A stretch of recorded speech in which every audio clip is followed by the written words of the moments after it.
पाकिस्तान में इमरान कलेश से मुनीर की सांसें फूल रही हैं। जो भारत में एक धर्म कलेश शुरू हो गया है, इसकी वजह है सूर्य नमस्कार। वो सूर्य नमस्कार जिसे आप में से बहुत सारे न्यूज़ मित्र रोज करते होंगे। इससे सेहत की सत्ता मजबूत होने के तर्क दिए जाते हैं, लेकिन अभी इसी सूर्य नमस्कार को लेकर देश में हिंदू मुस्लिम वाली चिंगारियां निकल रही हैं। इस पर धर्म कलेश वाला ग्रहण लगा हुआ है। वजह है राष्ट्रीय स्वयंसेवक संघ के सह सर कार्यवाह दत्तात्रेय होसबाले का बयान।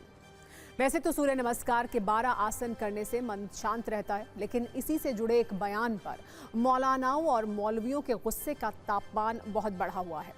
दत्तात्रेय होसबाले ने एक बयान गोरखपुर में दिया, जहां हिंदू सम्मेलन का आयोजन किया गया था। उन्होंने कहा कि हिंदू धर्म मानव धर्म है, जिसका दुनिया में किसी भी देश के लोग पालन कर सकते हैं। अगर देश के मुसलमान भी सूर्य नमस्कार करेंगे तो इसमें गलत क्या है?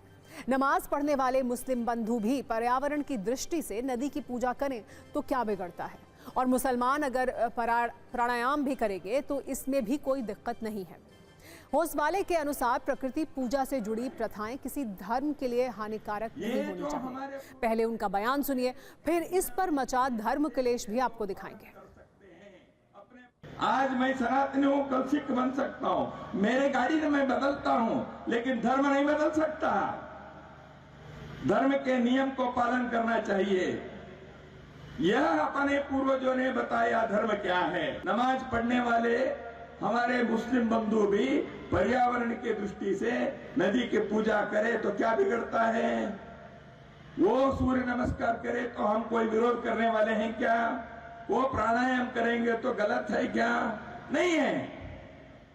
हम ये नहीं कहते तुम ये करे तो वो पूजा छोड़ दो, वो नमाज छोड़ दो, वो इगर्जी मत जाओ, ये तो हम नहीं कहेंगे।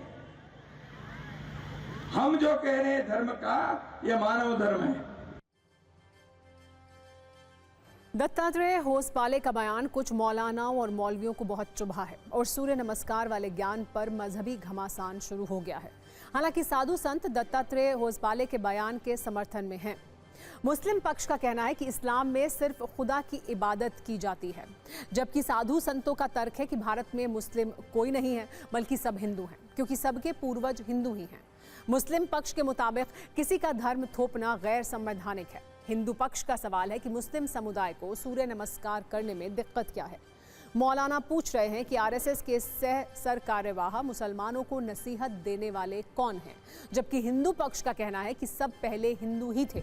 आक्रांताओं ने हिंदुओं का धर्मांतरण कराया। मौलवी भी गुस्से में हैं और ये कह रहे हैं कि दत्तात्रेय होसबाले का बयान मुस्लिम धर्म के अनादर जैसा है, लेकिन साधु संत कह रहे हैं कि उन्होंने धर्म छोड़ने की बात नहीं की है। इन तर्कों में बड़ी आग है और ये आग आप इस न्यूज रील में भी महसूस कीजिएगा। इस्लाम के मानने के लिए पहली शर्त यही है तौहीद, यानी एक खुदा है, उसी की पूजा की जाएगी। इसके अलावा और किसी की पूजा करना हराम है। और अगर कोई मुसलमान खुदा के अलावा किसी और की भी पूजा करेगा तो वो दायरे इस्लाम से खारिज हो जाएगा। यहाँ कोई मुसलमान है ही नहीं, यहाँ सभी हिंदू हैं। सभी जब अरब से मुगल आए, आक्रांता आए, उन्होंने हिंदुओं का धर्मांतरण करा दिया, लेकिन हैं सब सनातनी, तो उन्हें पूजा करने में कोई दिक्कत नहीं होनी चाहिए। आपसी प्रेम और भाईचारे को बिगाड़ने वाली या किसी की संस्कृति किसी पर थोपने वाली या किसी का धर्म किसी पर थोपने वाली बात कोई ऐसे जोर या दबाव के साथ में होती है तो ये गैर संवैधानिक है और गैर सांस्कृतिक। दत्तात्रेय होसबाले जी ने जो कहा है वह 100% सही कहा। उन्होंने कहा जिस तरफ मैं सूर्य नमस्कार करता हूँ, क्या सूर्य भगवान का प्रकाश मुसलमान नहीं लेते हैं? क्या वह सूर्य नमस्कार नहीं कर सकते हैं? करना चाहिए। और जो अपना धर्म करते हैं उनको धर्म छोड़ने की बात नहीं कही गई है। ये मुल्क हमारा एक सेकुलर मुल्क है और सेकुलर मुल्क का संविधान सबको अपने मजहब के ऊपर अमल करने की पूरी आज़ादी देता है। आपस में हिंदू मुस्लिम एकता का संदेश देना चाहिए, जोड़ने का संदेश देना चाहिए, तोड़ने का संदेश देना नहीं चाहिए। सूर्य नमस्कार वाले इस योग पर सियासत का योग भी शुरू हो गया है। कई मुस्लिम नेता क्रोधासन में हैं और आरएसएस की नीति और नियत पर सवाल उठा रहे हैं। एक रील आप इस पर भी देखिए।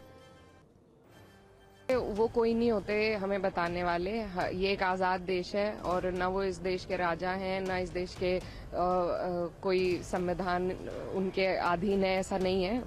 ये देश संविधान पे चलता है, तो वो कोई नहीं होते हमें बताने वाले। वो अपनी शाखा को अपने हिसाब से चला सकते हैं, लेकिन वो इस देश के मुसलमानों को या किसी को भी क्या कैसे जीना है, क्या करना है, बताने वाले कोई नहीं होते। सूर्य नमस्कार जिसने कर लिया उस बचपन से सीखे और करे, उसके जीवन में कभी व्याधि नहीं आएगी। तो मुसलमान हो या हिंदू हो, इसमें क्या दिक्कत है? करना ही चाहिए। हम लोग तो एक ही डीएनए के आदमी हैं। उनका क्या कहना है कि मुसलमान हिंदू बन जाए?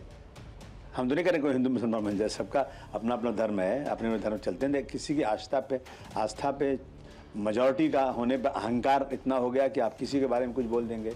आप कौन होते हैं मुसलमान को नसीहत देने वाले? हसन वाले साहब, आपका जो काम है, आपके जो फॉलोअर्स हैं, आपको मानने वाले, उनमें आप फैलाइए। मुसलमान में जबरदस्ती इस तरह की बात फैला के दूसरे धर्म को आप डिसरेस्पेक्ट मत कीजिए। एक तरफ सूर्य नमस्कार पर राजनीतिक लड़ाई है, दूसरी तरफ नेता अपना राजनीतिक स्कोर बढ़ाने के लिए महादेव और मोहम्मद का नाम ले रहे हैं। दरअसल मुंबई में लोकल बॉडी के चुनाव का ऐलान हो गया है।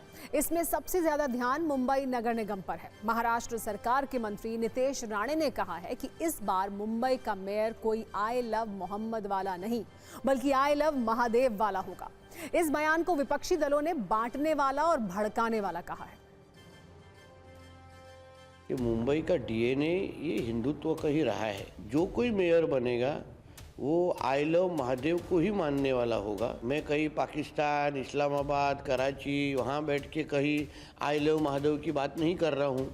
तो मुझे लगता है इस पर किसी को भी ऐतराज़ नहीं होना चाहिए। या बाकी जो कोई आई लव वाले लोग हैं वो पाकिस्तान, इस्लामाबाद में चले जाए ना, उनके लिए कोई भी जगह हमारे मुंबई, महाराष्ट्र और हमारे हिंदू राष्ट्र में है ही नहीं। धर्म राजनीति में लाने की क्या ज़रूरत है? नितेश राणे को मैं पूछना चाहता हूँ, आप महादेव को मानते हैं क्या? उसकी कभी पूजा किए हैं क्या? इसकी संस्कृति जो है उसके बारे में आपको कुछ मालूम नहीं, ताकि लिए इतनी बकवास करते रहते हो। कि जब भी चुनाव नज़दीक आता है, सत्ताधारी पक्ष और विपक्ष एक दूसरे पर आरोप करते हैं, ये कोई नई बात नहीं है।